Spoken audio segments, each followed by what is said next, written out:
Esta semana volvieron a salir de vacaciones los congresistas, evento que marca el fin del periodo de Arturo Char en la presidencia de esa corporación.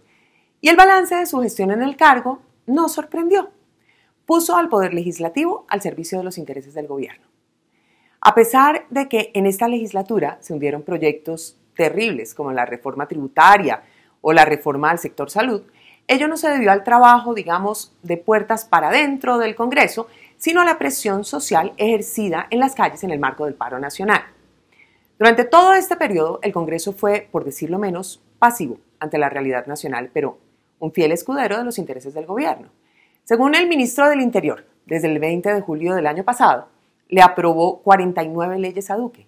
De lo que no habló fue de los favores recibidos, hundiendo otras que no le eran convenientes. Pero hacer esa inferencia no es tan complicado.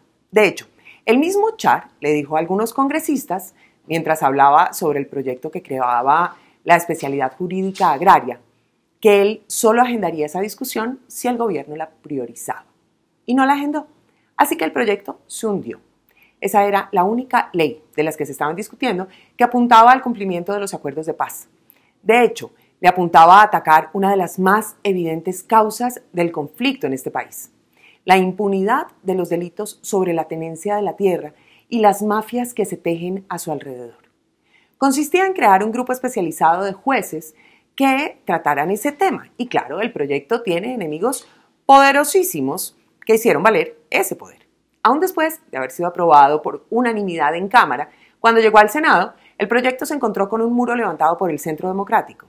Hay que recordar que el tema nunca le gustó a Álvaro Uribe, al punto que fue uno de los más complicados de renegociar después del triunfo del no. Se adaptó a su extraña visión de la vida, pero ahora es ese mismo partido el que lo hunde. Así como hundió la ratificación del acuerdo de Escazú con una estrategia similar. Juan David Vélez, representante del Centro Democrático en Miami, no citó a la votación. Y sí, el gobierno salió a decir que a ellos sí les interesa, y tanto que incluso lo radicaron con mensaje de urgencia. Pero uno de sus alfiles más recios omitió la citación al debate, y eso habla por sí solo. También se hundieron otros proyectos de ley, como el que buscaba proteger a los usuarios de las aerolíneas, a propósito de las relaciones familiares del presidente Duque con Avianca.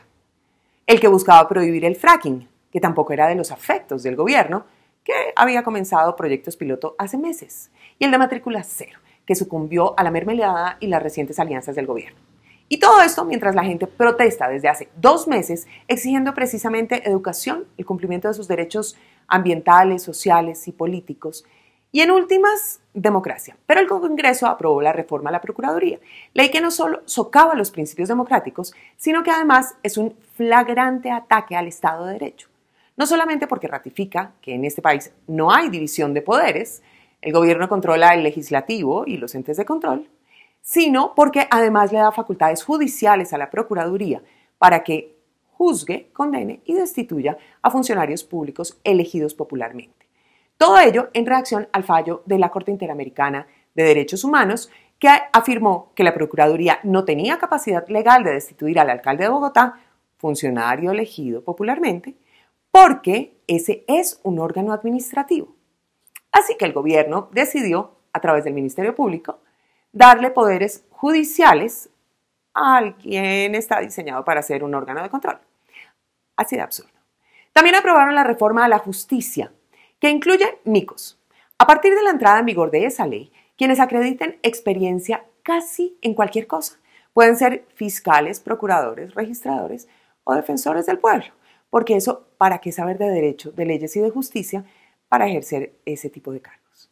Además, gracias a esa ley, 63 congresistas a quienes se les decretó la muerte política por corrupción, porte ilegal de armas, lesiones personales, actividades relacionadas con narcotráfico, entre otras perlas, podrían pedir la reapertura de esos procesos.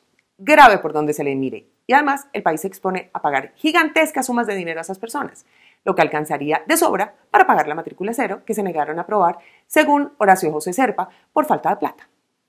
Pasaron otros proyectos interesantes, aunque muy lejos de ser prioritarios en este país, como la Declaratoria de Patrimonio Nacional del Carriel o el concurso de bandas musicales en Paipa, y el Día Nacional de Estercita Forero y la exaltación a los habitantes de Chiquinquirá. Es decir, en una maratónica jornada de fin de legislatura, tuvieron tiempo de discutir la declaratoria de zona de interés del embalse de Guájaro, pero no la ratificación del acuerdo de Escazú, por ejemplo.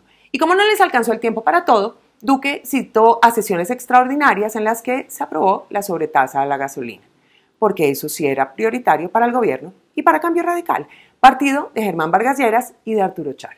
Mejor dicho, con los órganos de control y el legislativo haciéndole el juego al gobierno, este país está mucho más cerca del absolutismo que de la democracia.